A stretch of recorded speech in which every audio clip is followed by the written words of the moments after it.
গত ২৪ ঘন্টায় বরগুনা জেনারেল হাসপাতালে হাম উপসর্গ নিয়ে ১০ শিশুকে ভর্তি করা হয়েছে। অন্যদিকে ছাড়পত্র দেয়া হয়েছে ১৩ শিশুকে। এ বিষয়ে আরও জানাতে বরগুনা থেকে সরাসরি যুক্ত হচ্ছেন সহকর্মী সাইফুল মিরাজ। দেখুন, বরিশাল বিভাগের সবথেকে হাম সংদিগ্ধ এবং হাম আক্রান্ত রোগী শনাক্ত হয়েছে বরগুনা জেলায়। এছাড়া কিন্তু বরগুনা সদর উপজেলাকে কিন্তু হামের হটস্পট হিসেবেও ঘোষণা করেছে স্বাস্থ্য বিভাগ।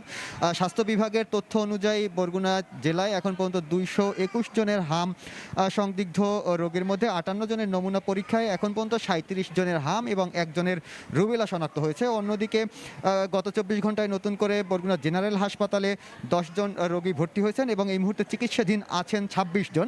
এছাড়া এখন পর্যন্ত এই হসপিটাল থেকে ১৭৯ জনকে ছাড়পত্র দেওয়া হয়েছে।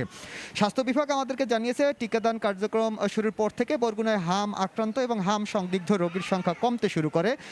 এ কারণে কিন্তু বরগুনা জেনারেল হাসপাতালেও এই মুহূর্তে রোগী কমে এসেছে বলে এখানকার যে কর্তব্যরত চিকিৎসকরা রয়েছেন তারা আমাদেরকে জানিয়েছেন। বরগুনার সিভিল সার্জন কার্যালয় থেকে আমাদেরকে জানানো হয়েছে গত ৮ দিন ধরে বরগুনা সদর উপজেলায় টিকাদান কার্যক্রম চলছে। এই ৮ দিনে এখন পর্যন্ত ১৭,৪০১ জন শিশুকে টিকা প্রদান করা হয়েছে।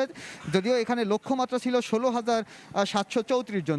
স্বাস্থ্য বিভাগ বলছে যে তাদের যে লক্ষ্যমাত্রা ছিল এর থেকেও বেশি শিশুকে তারা টিকা প্রদান করতে সক্ষম হয়েছেন। বরগুনা সদর উপজেলার ২৩,০০০ শিশুকে কিন্তু এই বিশেষ ক্যাম্পেইনের মাধ্যমে টিকার আওতায় আনা হবে বলে তারা আমাদেরকে জানিয়েছেন। অন্যদিকে বরগুনা জেনারেল হাসপাতালে হামে আক্রান্ত হয়ে এখন পর্যন্ত কোনো শিশু মারা না গেলেও বরিশাল এবং ঢাকায় চিকিৎসাধীন অবস্থায় বরগুনার ৫ শিশুর মৃত্যু হয়েছে।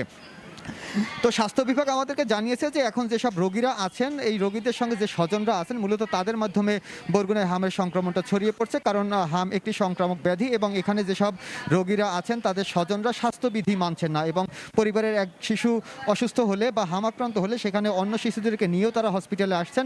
এর ফলে কিন্তু হামের এই যে প্রকোপটি সেটি পুরোপুরি নিয়ন্ত্রণে আসছে না। তবে স্বাস্থ্য বিভাগ থেকে কিন্তু এই স্বজনদেরকে সতর্ক করা হচ্ছে, তারপরে তারা মানছেন না বলে তারা আমাদেরকে জানিয়েছেন। অন্যদিকে যে এই টিকাদান কার্যক্রম কিন্তু আরও এখনও বেশ কিছুদিন চলবে এবং এই টিকাদান কার্যক্রম শেষ হলে বরগুনায় হামের প্রকোপটাও নিয়ন্ত্রণে চলে আসবে বলে স্বাস্থ্য বিভাগ আমাদেরকে জানিয়েছে। এই ছিল বরগুনা থেকে আমার কাছে সবশেষ। বরগুনা থেকে হামের প্রাদুর্ভাবের সবশেষ খবরাখবর জানাচ্ছিলেন সহকর্মী সাইফুল মিরাজ।